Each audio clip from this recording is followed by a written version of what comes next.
What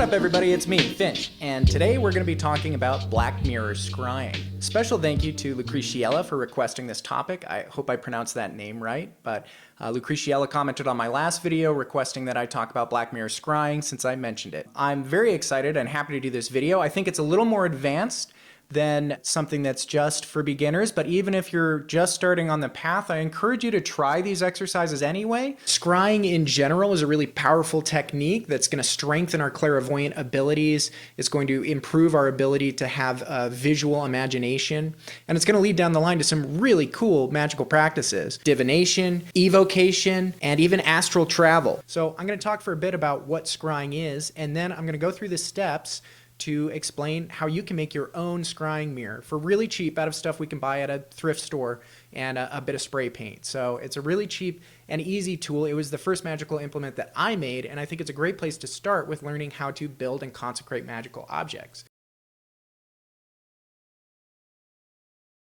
Black Mirror Scrying is a classic art, and it's one that many of us think of when we're thinking of magic or witchcraft. We imagine someone gazing into a crystal ball.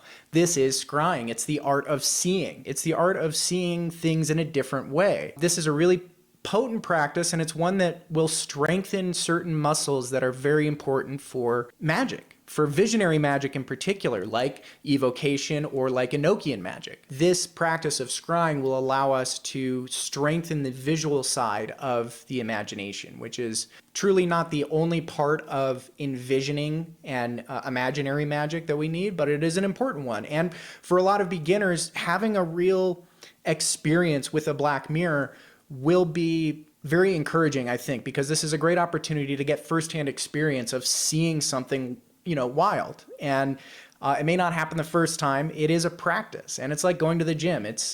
You may know all the right steps to deadlifting, but you may have to lift weights for a while before you're able to, lift your own body weight. So don't give up when you get into this practice. Just remember that this is a practice like anything else, and it requires time, effort, and concentration. Typically, when someone scries, they're using a medium, and they're reading images off of that medium. So that medium can be anything from leaves moving in the wind to the movement of birds in the sky, which was called augury.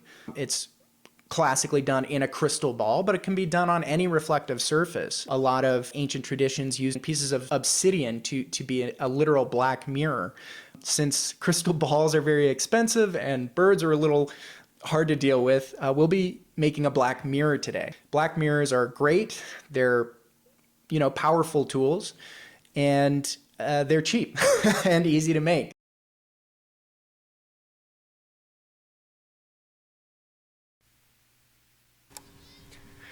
So the first thing we need is a picture frame. I bought this for $1 at a thrift store. I'm sure you can find one at pretty much any thrift store, a Goodwill or a Savers. They're usually really affordable, and you can find them in any shape or size. It doesn't really matter for this. I like choosing picture frames that have kind of a rim that I find aesthetically pleasing, which is, of course, really important for any magic. Magic is... no small part of magic is aesthetics.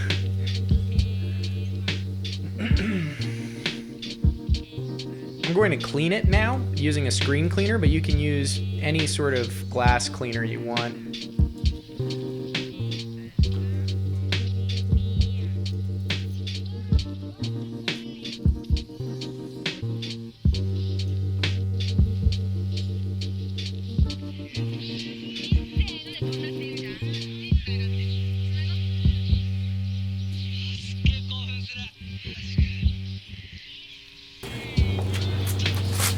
Next, we're going to take it outside to paint it. I'm using a matte black spray paint, which you can purchase at almost any hardware store. I got mine at an art supply store.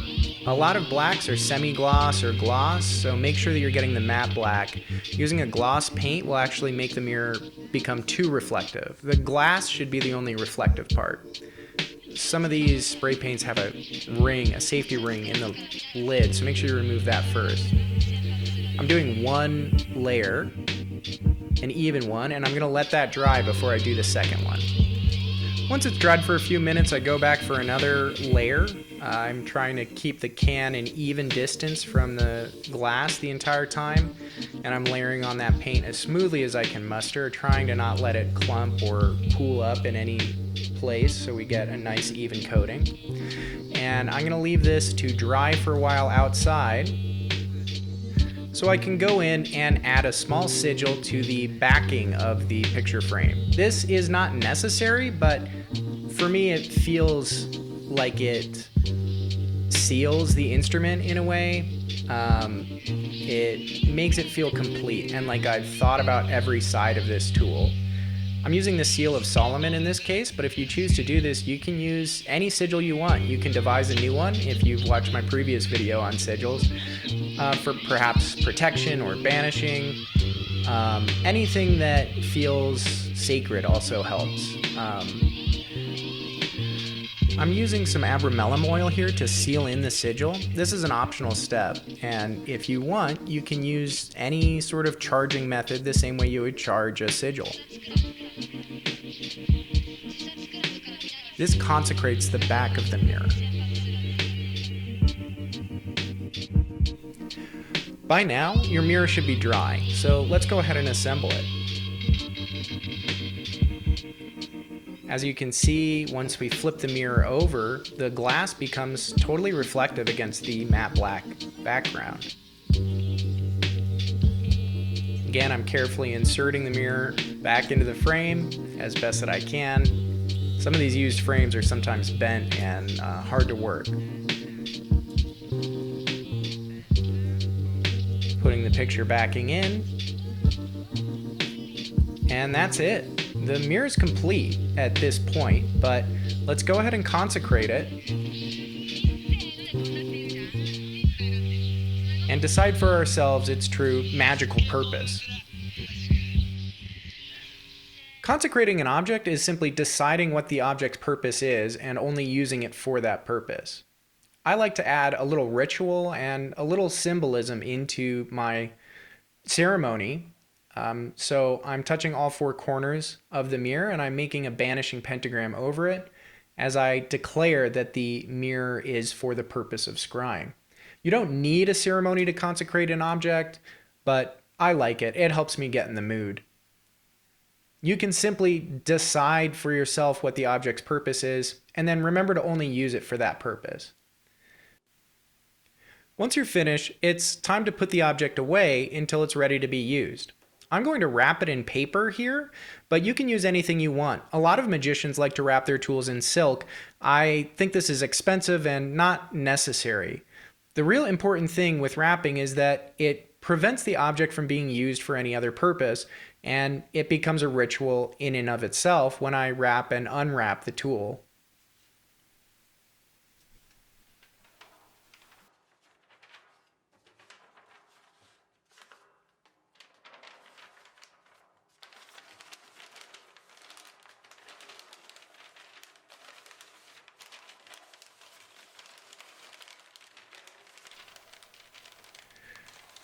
Once it's wrapped up, I'm going to hold it with a rubber band and I'm going to put it away until I decide it's time to scry.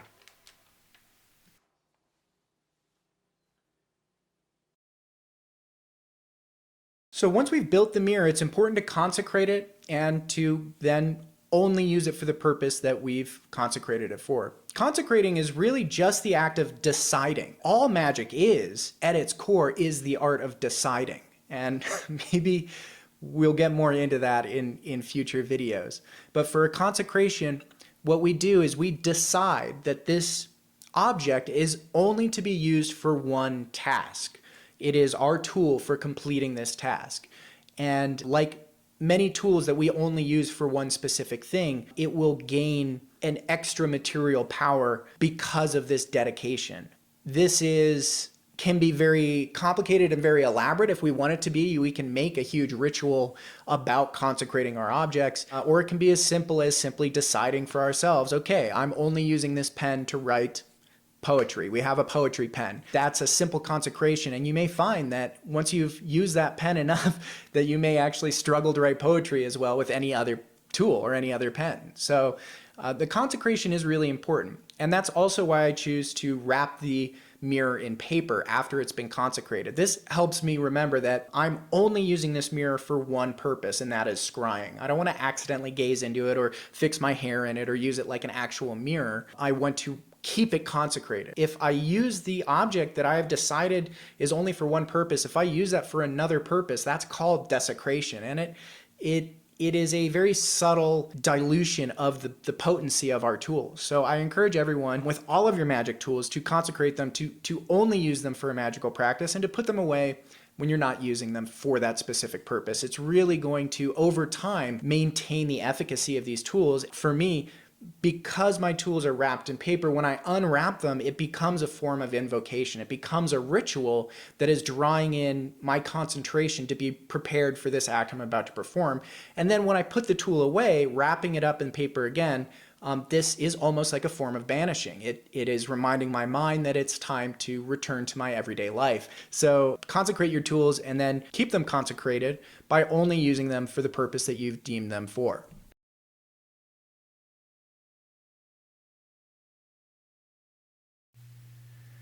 First, we need to choose a medium in which to scry. This can be anything from a crystal ball to a black mirror, or even a bowl of water or leaves on a tree.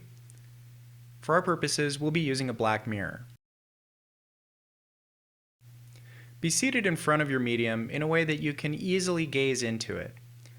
When using reflective surfaces, I like to angle it such that I can't see my own reflection on the surface. This is optional, but I find that seeing the reflection is distracting. This is my own personal preference, but some people don't mind. Some people also suggest lighting incense so a bit of the smoke will create aberrations in front of the mirror. I also don't think this is necessary, but I do think that it adds to the atmosphere. So go ahead and burn some incense if that helps you meditate. Next, relax your vision. Don't stare directly at the surface, but rather gaze through it as if it were a doorway. Don't strain your eyes trying to make images appear on the mirror. Rather, focus on silencing the mind while our eyes rest open, unfocused on the mirror. It's very important that we stop all inner monologue and all thoughts. To do this, focus on your breathing. Breathe slowly in and out. When thoughts arrive, allow them to pass by. And eventually, you may be able to simply eliminate the thoughts as they arise. We are striving for absolute silence, to make our mind as opaque and empty as the surface of the black mirror into which we are gazing. I think if you manage to find silence for a small chunk at a time, you will start to see that some visual aberrations will occur. You'll know that you're doing it right if you start to see a bit of fog appear on the mirror. Or even kind of swirling colors similar to what many people see when they close their eyes or before they're going to bed. These are all really, really good signs that you're doing it right. Something else that I notice is little like embers or shooting stars shooting across the mirror. They'll appear very clearly to me. You may begin to see forms emerging from the fog, or you may begin to see forms appearing in your mind's eye as if you were imagining them. Some of the most potent images that may emerge may actually appear more internally, like a daydream or a fantasy, rather than actually upon the surface of the mirror. There's nothing wrong with this. And in fact, some of the most potent visions I've had have occurred to me in this sense, although I have seen very vivid forms emerge right on the mirror itself. Allow both these experiences space to exist and give them both validity. The more that we treat our visions with seriousness and with curiosity, the more that we'll have them and the more that we'll gain from experiencing them and exploring them. Don't be frustrated if you don't get any effects at first. This, again, is a practice and it takes time. Try and sit down for 10 to 15 minutes a day for a couple of weeks, and I guarantee it, you will start to see some of these effects. Something that I've also noticed is that when I've started doing a scrying practice with any regularity, that I'll notice visual aberrations throughout my day. So I'll notice those shooting stars just out of the corner of my eye. Occasionally I'll see like a small bright blue dot float in my vision very vividly, like a little blue flame that's floating right in front of me. You may notice that more and more visual aberrations happen when you're on a regular scrying practice. So allow that to unfold. Don't be worried, just banish often. And I think you'll be surprised at some of the results that you'll get from this practice. So finding inner silence is really, really important, and it is a lifelong practice. So don't be frustrated if you struggle with this at first. But there's typically a couple steps that lead up into finding inner silence. And the first step is called mindfulness. A good practice to start with is to, throughout the day, just try and listen to what you're thinking. Whenever you get a chance, listen to what you're thinking and start making this part of your daily practice. This is something that is really easy to forget to do, and something that I'm guilty of forgetting to do all the time. But the more that we practice listening to our own thoughts, the more we will find that we spend a lot of time thinking about ourselves and thinking thoughts over and over that really don't help us. Don Juan, teaching through Castaneda, talks about destroying the inner monologue as a way of regaining energy. And when we do this practice of listening to our own thinking throughout the day, it's amazing how much time I waste thinking about myself or thinking about things that have no pertinence to my current activity. Practice this. Listen to your own thoughts and notice how much energy is wasted in our own thinking. This is energy that could be used elsewhere, and is perhaps what makes scrying work, is the ability to redirect that energy that's wasted in thinking and put it towards the visual imagining part of our mind. So practice just listening to our thoughts for maybe a week.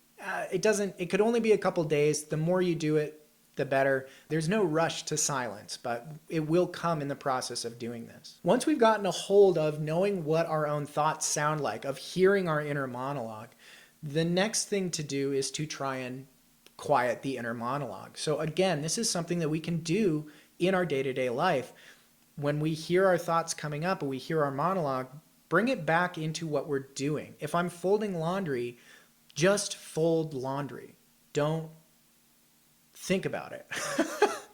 So if we focus not on not thinking, but if we focus on doing the task in front of us, that is a way of silencing the mind. You may notice that we become quiet when we're really concentrating on a thing. So a great practice to start feeling that silence is, again, focusing on this point and allowing that point to become the only thing that we care about. Stare into that point like that point is going to tell you something. This is a really powerful technique, and allowing that to kind of focus your mind into a single point, or just staring at the tip of our nose. These are kind of methods that are suggested by Raja Yoga. Once we've gotten a hold of focusing, which it feels weird to say because when do we ever have a hold of inner silence? But once we start learning this practice and when we start noticing what it feels like to be quiet, that's when we can start doing scrying. So that is the beginning of scrying, is being able to find silence. And that should be enough to get you started scrying. I was hoping to add in a couple exercises for you to take away from this video, but unfortunately it's getting a little long. So I'm gonna break those into a separate video. It'll be shorter and I'll try and get it out sooner than this one. So do subscribe and keep an eye out for that. It's gonna have some great exercises, not only exercises to strengthen our clairvoyant abilities, but also a bit of divination and even beginning to do some astral travel. I hope you stick around for that one. If you've got any topics you want me to hit on or make videos about, please let me know in the comments. I'm super excited to be moving forward into elemental magic and servitors, but I also would be happy to do topics maybe even more beginner, like finding inner silence, beginning a magical practice, or what the heck is the point of rituals. If any of these topics are interesting to you, or if you've got something else you want me to touch on, please let me know. Definitely hit the like button, subscribe, please. It helps the channel. I've been Finch, you've been amazing, and always be banishing. See ya.